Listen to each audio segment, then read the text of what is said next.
Hello viewers, welcome back to my channel লবণের সমাহার। আজ আবারও আপনাদের সামনে চলে এলাম একটা নতুন রেসিপির ভিডিও নিয়ে। আজ আমি বানাতে চলেছি মৌরি পটলের রেসিপি। এই রেসিপিটা বানানোর জন্য এখানে বেশ কয়েকটা পটলের খোসা ছাড়িয়ে আমি নিয়েছি।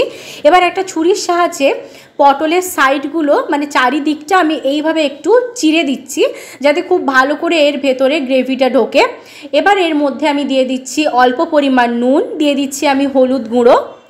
এবার এই সমস্ত কিছুকে খুব ভালো করে কিন্তু আমি পটলের সাথে মেখে নিচ্ছি।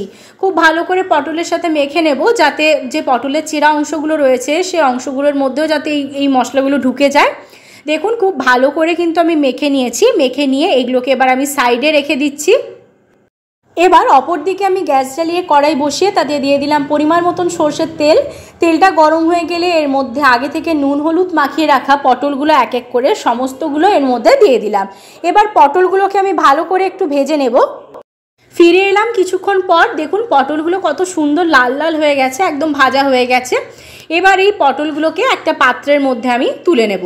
সমস্ত পটলগুলোকে আমি তুলে নিচ্ছি, আর তোলার আগে একটু তেলটা ঝরিয়ে নিচ্ছি। ঝরিয়ে নিয়ে পটলগুলোকে তুলে নিলাম। এবার ওই তেলের মধ্যেই আমি আর একটু তেল অ্যাড করলাম। এবার এর মধ্যে দিয়ে দিচ্ছি আমি হাফ টিস্পুন গোটা জিরে, দিয়ে দিচ্ছি হাফ টিস্পুন মৌরি। এবার এই উপকরণগুলোকে আমি ভালো করে একটু ভেজে নেব 15 সেকেন্ড মতো। এবার এর মধ্যে দিয়ে দিচ্ছি আমি হলুদ গুঁড়ো, আর দিয়ে দিচ্ছি এখানে আমি কাশ্মীরি লঙ্কার গুঁড়ো।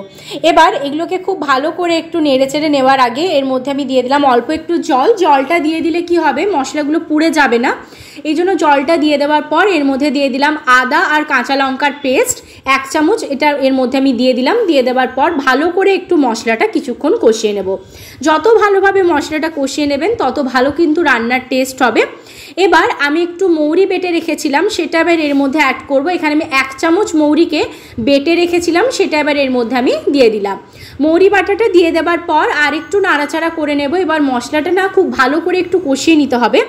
মশলাটা কষিয়ে নিয়ে খুব ভালো করে ততক্ষণ পর্যন্ত কষিয়ে নেব যতক্ষণ না সাইড থেকে তেল ভেসে উঠছে। দেখুন সাইড থেকে তেল ভেসে উঠেছে। এবার এর মধ্যে দিয়ে দিচ্ছি আগে থেকে ভেজে রাখা পটলগুলো। সমস্ত পটলগুলো এর মধ্যে দিয়ে কষানো মশলার সাথে একবার খুব ভালো করে নেড়েচেড়ে নেব, যাতে মশলাটা খুব ভালো করে পটলগুলোর ভেতরে ঢুকে যায়। এইভাবে কিন্তু কষাতে কষাতে খুব সুন্দর ঘন একটা ভাব চলে এসেছে। এবার এর মধ্যে দিয়ে দেবো আমি জল। যেহেতু পটলটা ভাজতে ভাজতেই সিদ্ধ হয়ে গেছে, সেজন্য বেশি জল দেওয়ার প্রয়োজন নেই। এখানে আমি দিয়ে দিলাম হাফ কাপ পরিমাণ জল। আর এই অসহ্য গরমে কিন্তু মৌরি আমাদের শরীরের জন্য খুবই উপকারী। মৌরি কিন্তু আমাদের পেট ঠান্ডা করতে সাহায্য করে। সেজন্য আজকের এই রেসিপিটা আমি আপনাদের জন্য বানালাম। আপনারা বাড়িতে একবার অবশ্যই ট্রাই করবেন। এবার এর মধ্যে দিয়ে দিলাম আমি স্বাদ অনুযায়ী নুন, আর দিয়ে দিলাম হাফ টিস্পুন চিনি। এইটুকু চিনি দিলে কিন্তু নিরামিষ রান্নার টেস্ট খুব ভালোভাবে ব্যালেন্স হয়। এবার এটাকে আমি 5 মিনিটের জন্য মিডিয়াম ফ্লেমে খুব ভালো করে ঢাকা দিয়ে ফুটিয়ে নেব। ফিরে এলাম আমি এখানে 5 মিনিট পর। ঢাকাটা সরিয়ে দিয়েছি। রেসিপিটা আমার একদম রেডি হয়ে গেছে। আমি একটু নাড়াচাড়া করে নেব।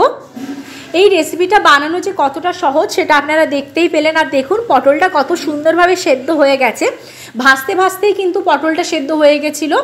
এই রেসিপিটা বাড়িতে একবার অবশ্যই ট্রাই করবেন। যদি ভালো লেগে থাকে লাইক শেয়ার কমেন্ট আর সাবস্ক্রাইব করতে ভুলবেন না। আর যারা এতক্ষণ পর্যন্ত আমার ভিডিওটা একটু স্কিপ না করে পুরোটা দেখেছেন তারা কিন্তু একটা অবশ্যই লাইক করে দেবেন। আর যারা আমার পরিবারের নতুন সদস্য হয়ে আজকের এই ভিডিওটা দেখছেন তারা সাবস্ক্রাইব করে দিয়ে পাশে থাকা বেল বাটনের অল প্রেস করে দেবেন।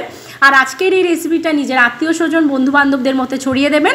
ভালো থাকবেন, সুস্থ থাকবেন। আবার দেখা হচ্ছে নতুন রেসিপির সাথে।